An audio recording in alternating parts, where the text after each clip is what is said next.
ചേച്ചിക്ക് താങ്ങൂല, കളി നിർത്താത്ത ടീംസ് ആണ് അവര്. അങ്ങനെ വരട്ടെ, എനിക്ക് അപ്പോഴേ സംശയം തോന്നി. താൻ എന്താ പറഞ്ഞേ എന്നോട്? എന്റെ പൊന്നു കുഞ്ഞ നീ ഇല്ലേ, നീ ഇപ്പൊ പറഞ്ഞ കമന്റിന് നിന്റെ മോന്ത കാലിൽ തലയെ കൂടാണ് ഞാൻ.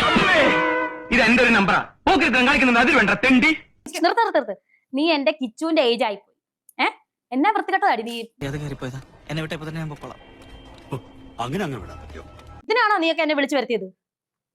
കിച്ചുവിന്റെ പ്രായമുണ്ട്, നിന്നെ ഞാനൊന്നും പറയുന്നില്ല. ഈ വേലത്തിലൊന്നും എന്നോട് വേണ്ട. കൊറേ നേരമായി ഇവിടെ ഇരുത്തിയിട്ട് കിടന്ന്.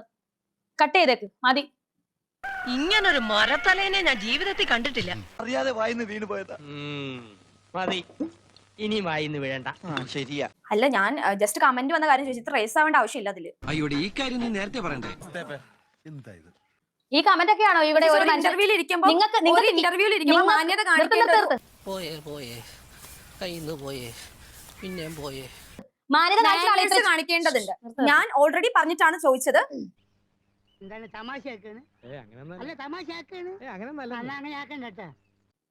കമന്റ്സ് വന്ന കാര്യമാണ് ഞാൻ ചോദിക്കുന്നത്. എന്നിട്ടാണ് ഇത്ര വൃത്തികെട്ട കമന്റ്സ് വായിക്കുന്നത്. അതല്ല ഉദ്ദേശം, ഞാൻ മാറി. അതിന്റെ അർത്ഥം നിനക്കറിയാം? കുട്ടിക്ക് എത്ര വയസ്സുണ്ട്? കുട്ടിക്ക് എത്ര വയസ്സുണ്ട്? കിച്ചുവിന്റെ ഏജ് അല്ലേ ഉള്ളൂ. നമുക്കൊരു പരിഹാരം ഉണ്ടാക്കാം. അമ്മയുടെ സ്ഥാനത്ത് അല്ലെങ്കിൽ അമ്മയെ പോലുള്ള ഒരാളുടെ അടുത്ത് ഇങ്ങനെയാണോ നീ ചോദിക്കുന്നത്? അത് കട്ട് ചെയ്തിട്ട് നിങ്ങൾക്ക് ചോദിക്കാമല്ലോ. അതൊഴിച്ച് വേറെ എന്ത് വേണമെങ്കിലും എന്റെ പൊന്നുമോൾ പറഞ്ഞു.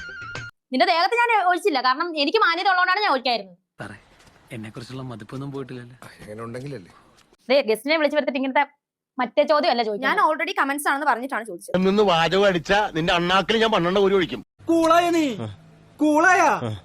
ഒന്നുമില്ല മോളെ, നിർത്ത്. ഇത്ര കമന്റ്സ് ആണ് നീ ചോദിക്കണത്. എന്ത് പ്രസക്തിയാണുള്ളത്? വീട്ടിൽ ആരോടെങ്കിലും ചോദിച്ചൊക്കെ അടി കിട്ടും നിനക്കിട്ട്. ഞാൻ അടിക്കാത്ത എന്റെ മാന്യത. ചേട്ടനോട് ഞാൻ ഒന്നും ചോദിച്ചിട്ടില്ല, എല്ലാം മാച്ചളഞ്ഞേക്ക്. ഞാൻ ഈ വഴിക്ക് വന്നിട്ടേ ഇല്ല.